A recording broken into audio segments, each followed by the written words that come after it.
Hello दोस्तों, मैं विजय त्रिपाठी एक बार फिर से आप लोगों का स्वागत करता हूं आपके और मेरे लर्निंग चैनल लर्निंग्स ओनली में। तो जैसा कि आप लोग जानते हैं कि इस समय मैं आप लोगों को जंग वर्दी की करा रहा हूं और इस जंग में हमने 2 क्लासेस ले ली हैं, 2 बार तैयारी कर चुके हैं, 2 क्वेश्चन देख चुके हैं, मतलब 2 तरह के क्वेश्चन हिंदी और जीके के देख चुके हैं। अब हमारी बारी है इंग्लिश की, तो चलिए इंग्लिश शुरू करते हैं।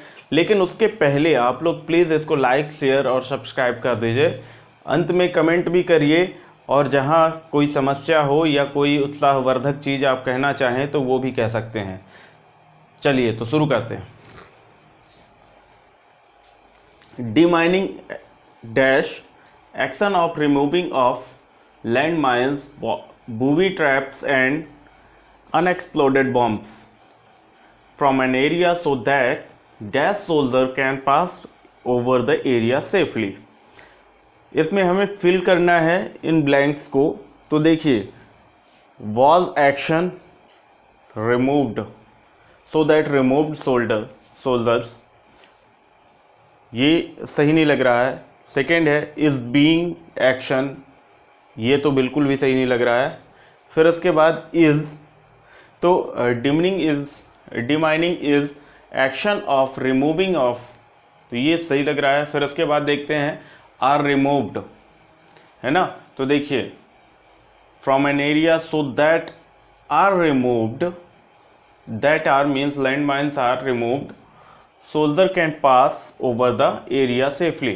तो यहाँ पे क्या हो जाएगा, ये सही हो जाएगा हमारा, इज़ आर रिमूव्ड। ठीक है, सेकेंड क्वेश्चन में चलते हैं। The government dash do something for farmers who are suffering due to insufficient rain. तो यहाँ पे बोला जा रहा है कि गवर्नमेंट को डैश करना चाहिए जिससे कि फार्मर्स सफ़र कर रहे हैं कम बारिश की वजह से। तो इसमें ऑट टू, नीड, ऑट और यूज टू। देखिए, यहाँ पे नीड तो होगा नहीं, गवर्नमेंट को कुछ करने की ज़रूरत नहीं होती है, वो करती है, ठीक है, क्योंकि उसका कर्तव्य होता है, ज़रूरत नहीं होती। ऑट का अकेले ज़्यादा मतलब नहीं होता, इसलिए ये होगा नहीं। यूज टू करती है, ये समझ में नहीं आ रहा, तो बचता क्या है, ऑट टू। और ऑट टू का मतलब होता है करना चाहिए, और ये शुड से ज़्यादा स्ट्रांग होता है, यानी इसको करना उनका कर्तव्य बनता है। ठीक है, तो हमारा आंसर हो जाएगा ought to. There are types of cartoon that children love to watch all the day। यहाँ डैश टाइप के कार्टून्स हैं, यानी डैश टाइप के कार्टून्स हैं जिसे बच्चे सारा दिन देखना पसंद करते हैं। ठीक है, तो लिटिल तो होना नहीं चाहिए, हो भी नहीं सकता। फिर फ्यूअर, तो ये भी नहीं होगा, फ्यूअर भी नहीं होगा। इसके बाद मच यानी बहुत सारे, ऐसा तो नहीं है कि बहुत सारे हैं, ठीक है, कुछ ही हैं। तो क्या, सेवरल का मतलब कुछ होता है ना। तो यहाँ पे सेवरल काइंड ऑफ हो जाएगा या सेवरल टाइप्स ऑफ। ठीक है, तो आंसर सेवरल हो जाएगा। Man of enthusiasm must take a shot at something problematic explains, यानी ये जो हमें सेंटेंस दिया गया है, ये किस चीज़ को एक्सप्लेन कर रहा है, तो इसका मतलब क्या होता है, मेक एन अटेम्प्ट। देखिए, इसका पहले तो हमें इस सेंटेंस का मतलब समझना चाहिए। कोई उत्साह से भरा हुआ व्यक्ति जो है, किसी उत्साह से भरे हुए व्यक्ति को किसी समस्याप्रद जगह पे जाके एक बार चांस लेना चाहिए। तो इसका मतलब क्या है, must take an attempt, demand something, ask something, give something. तो देखिए, ये 3 जो हैं वो तो किसी समझ के परे हैं, लेकिन ये जो है मेक एन अटेम्प्ट, इसको सही मीनिंग दे रहा है, सही एक्सप्लेन कर रहा है। And the next question is choose option that correctly sequence the following sentences. First is similarly coffee starts to lose its flavor if gets old। Second, it's like banana kept in the fridge। Third, the taste of coffee depends on its freshness। Fourth, it goes stale if kept for many days। तो देखिए, ये जब भी rearrangement आ जाए तो इसमें क्या करना होता है, हमें सबसे पहले ये पकड़ना होता है कि कौन सा स्टार्टिंग का हमारा सेंटेंस होना चाहिए। अगर हमने स्टार्टिंग सेंटेंस पकड़ लिया तो इसके बाद फिर प्रॉब्लम नहीं आती। तो यहाँ पे देखिए सिमिलरली, यानी इसके पहले किसी की बात हो चुकी है तब तो सिमिलरली की बात हुई है। यहाँ पे it's like a banana, it's like a banana यानी ये किसी से कंपेयर कर रहा है। तो किससे कंपेयर कर रहा है, ये क्वेश्चन उठता है ना, किससे कंपेयर कर रहा है। The taste of coffee depends on its freshness. तो देखिए ये वाला जो है ये कहीं पे भी किसी पे भी डिपेंड नहीं करता है। तो ये तो हमारा फर्स्ट हो जाएगा, सबसे पहला तो हमारा ये हो जाएगा थर्ड। तो देखते हैं कि थर्ड कहाँ पे आ रहा है। तो इसमें फर्स्ट आ रहा है, इसमें फोर्थ आ रहा है, इसमें थर्ड और इसमें सेकेंड। तो हमारा ऑप्शन यहाँ से सही हो जाएगा। नेक्स्ट क्वेश्चन है ट्रांसफॉर्म द सेंटेंस, यानी ये जो सेंटेंस दिया हुआ है इसको ट्रांसफॉर्म करना है हमें, ठीक है। तो क्या है, the speaker has just finished his speech. Speaker अपनी बात को स्पीच को अभी अभी ख़त्म किया है या किया था, है ना। The people started shouting slogan, और लोगों ने, और नहीं, यहाँ पे अलग सेंटेंस है, लोगों ने शाउटिंग स्लोगन शुरू कर दिया। देखिए तो फर्स्ट है हमारा, फर्स्ट ऑप्शन है hardly had the speaker finished his speech before. देखिए यहाँ पे क्या है, यहाँ तक तो ठीक था कि उसने अपनी स्पीच को बड़ी ही मुश्किल से ख़त्म किया। बिफोर यानी क्या उसको पता था, बिफोर यानी उसके पहले, किसके पहले, the people started shouting slogan, यानी लोगों ने शाउटिंग स्लोगन शुरू किया उससे पहले जल्दी से जल्दी स्पीकर ने अपनी स्पीच को ख़त्म किया। तो क्या उसको पता था कि लोग हमारे ऊपर हमारे खिलाफ जो है नारेबाजी करेंगे? नहीं, ये गलत होगा। अगर वो उसको पता होगा तो वो कभी स्पीच नहीं देगा। वैसे hardly had the speaker finished his speech than, यानी क्या लोग उसकी स्पीच को ख़त्म होने का वेट करेंगे? तो यहाँ पे देन जो है वो गलत कर देता है, यहाँ पे बिफोर और यहाँ देन, तो ये गलत हो जाएगा। लोग उसके स्पीच के ख़त्म होने का वेट नहीं करेंगे, है ना। Hardly had the speaker finished his speech when, तो देखिए यहाँ पे व्हेन है, जब the people started shouting slogan, यानी जब लोगों ने शाउटिंग स्लोगन शुरू किया तो जो स्पीकर था यानी नेता जो था या जो भी था, तो वो अपनी स्पीच को बड़ी मुश्किल से ख़त्म कर पाया। और ये सही अर्थ है इसका, ठीक है ना, सही तरीके से ट्रांसफॉर्म किया गया है। तो नेक्स्ट क्वेश्चन करते हैं। नेक्स्ट क्वेश्चन है John has learn to play football well dash has favourite sport in is badminton. तो इसमें क्या होगा, तो यहाँ पे होगा येट, ठीक है, येट होगा आंसर। फुटबॉल, जॉन जो है वो फुटबॉल खेलना अच्छे से सीख लिया है, लेकिन उसका जो फेवरेट स्पोर्ट है वो अभी भी बैडमिंटन है। Advertising is both an art and science.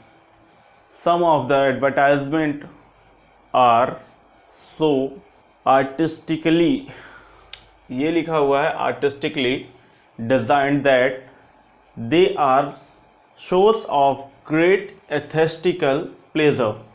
तो इसमें मैंने पहले ही बोल दिया art and science a and the advertisement, ठीक है। फिर नेक्स्ट में चलते हैं। The bank dash to write off a large amount of farmers डेब्ट just before the financial year ended, ठीक है ना, यानी फाइनेंशियल ईयर के ख़त्म होने के जस्ट पहले बैंक को कुछ किया गया कि वो फार्मर्स की सारे के सारे लोन जो है वो ख़त्म कर दे, ठीक है। तो वो क्या किया गया होगा, फोर्स किया गया होगा ना, तो was forced.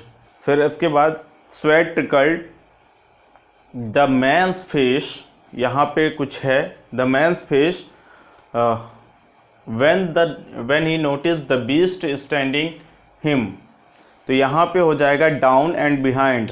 The sweat trickle down यानी उसके द मैन्स फेस, यानी आदमी के फेस से, व्यक्ति के फेस से क्या हुआ, पसीना बह गया जब उसे पता चला कि उसके पीछे, है ना, पीछे बिहाइंड होगा, पीछे एक जानवर खड़ा हुआ है, तो यहाँ पे हो जाएगा डाउन एंड बिहाइंड।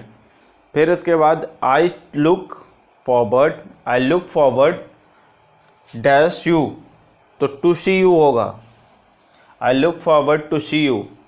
तो नेक्स्ट क्वेश्चन करते हैं, spot the error and rewrite these river नहीं, रिवर्स होना चाहिए, रिवर्स एंड दैट की जगह दोज होना चाहिए। Those mountains make the weather what it is, ठीक है। तो देख लेते हैं रिवर्स और दोज कहाँ पे है, तो दिस ये तो होगा नहीं, these rivers and those mountains make the weather what it is, तो ये वाला हमारा सही हो जाएगा, ऑप्शन नंबर बी, ठीक है। नेक्स्ट करते हैं, the chief guest cut the ribbon to inaugurate new emporium, change voice. तो देखिए ये अभी एक्टिव वॉइस में है, इसको पैसिव वॉइस में चेंज करना है। तो the ribbon was cut by the chief guest to inaugurate a new emporium, तो देखिए ये सही है। Dash dog bark dash whole night and disturb my sleep, तो देखिए यहाँ पे ए एंड डी के ऑप्शन दिए हुए हैं, तो डॉग के साथ ए लगेगा, यहाँ पे ए लगेगा, और दी होल नाइट होगा, ठीक है। दी होल नाइट यानी जिस रात पे वो भौंक रहा था, तो वो रात हमें पता है। तो a dog bark the whole night, तो यहाँ पे ये ए एंड डी कहाँ पे है, ऑप्शन नंबर सी, तो ये हमारा सही हो जाएगा। तो इसको चेंज करना है, यहाँ पे देखिए I will force to go, change in active voice, okay. तो इसको देखिए कैसे करेंगे, I will go because of someone, तो ये तो गलत हो गया, बिकॉज नहीं आ सकता है। फिर इसके बाद का है I will force some to go, अरे भैया मैं क्यों फोर्स करने लगा, जाना तो मुझे है, मैं दूसरे को जाने के लिए क्यों बोलूँगा। समवन विल गो, फिर से समवन विल गो, भाई जाना मुझे है, किसी और को नहीं जाना है। Someone will force me to go, तो ये वाला ऑप्शन हमारा सही हो जाएगा, ऑप्शन नंबर 4, ओके। नेक्स्ट पे चलते हैं, when it dash public buses can be twice as dangerous because most of them dash proper windscreen wiping system, तो यहाँ पे देखिए ये बोल रहा है कि जब बारिश होती है, देखो रेनिंग, रेन्स और रेनिंग, इन सब से हमें ये पता चल जाएगा कि बारिश की बात हो रही है। तो जब बारिश होती है तो बसेस जो होती हैं, पब्लिक बसेस जो होती हैं, वो और ज़्यादा डेंजरस हो जाती हैं, ये इस चीज़ को कहना चाह रहा है, ठीक है। तो इसमें क्या होगा, तो इसमें होगा सबसे बड़ी चीज़, पहली चीज़ तो ये है कि यहाँ पे रेन तो आएगा नहीं क्योंकि इट लगा हुआ है, इज़ रेनिंग मान लेते हैं, बट यहाँ पे डजंट हैज़ लिखा हुआ है ना, तो डजंट हैज़ नहीं होगा क्योंकि यहाँ पे मोस्ट ऑफ देम लिखा हुआ है, मोस्ट ऑफ देम का मतलब एक से ज़्यादा है, तो यहाँ पे डज तो लग ही नहीं सकता, तो ये गलत हो जाएगा। रेन वाला गलत हो, हैज़ वाला भी गलत हो जाएगा, ठीक है। और रेन्स डोंट हैव, ठीक है, डोंट हैव लिखा हुआ है, मतलब ये हमारी प्रॉब्लम को फुलफिल कर रहा है। और फिर रेनिंग इजंट हैव, तो इसमें भी वही सिंगुलर वाली प्रॉब्लम है, तो ये हमारा सही हो जाएगा, ऑप्शन नंबर सी। चलिए नेक्स्ट करते हैं, they dash chess when I went to see them, playing, is playing, were playing, was playing, तो देखिए प्लेइंग तो होगा नहीं क्योंकि ये सिर्फ वर्ब है, इसके साथ ऑक्सिलरी वर्ब या हेल्पिंग वर्ब नहीं लगी हुई है।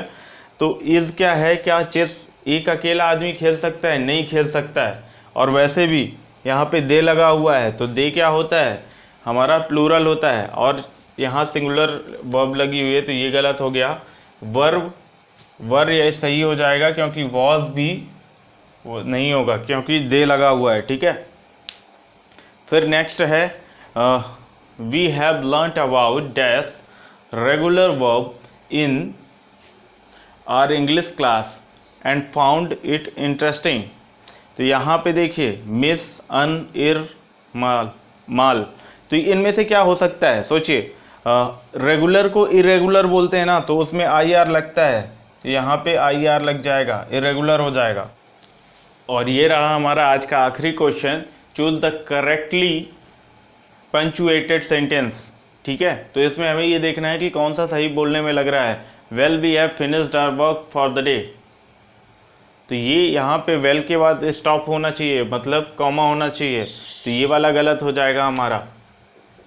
Well we have finished our work, देखिए यहाँ पे कॉमा तो है लेकिन यहाँ पे क्या इसने एक्स्ट्रा पॉज ले लिया है, we have finished our work for the day, तो ये बोलने में ही ऑड लग रहा है। फिर उसके बाद well we have finished our work for the day, तो ये वाला सही है। इसके बाद ये वाला भी डायरेक्टली लिखा हुआ है, तो ये भी गलत हो जाएगा, तो हमारा ऑप्शन नंबर सी सही हो जाएगा। इस तरह से आज की क्लास यहीं पे ख़त्म होती है और हम कल मिलेंगे मैथ्स के साथ। तब तक के लिए bye bye, good day, take care and जय हिंद।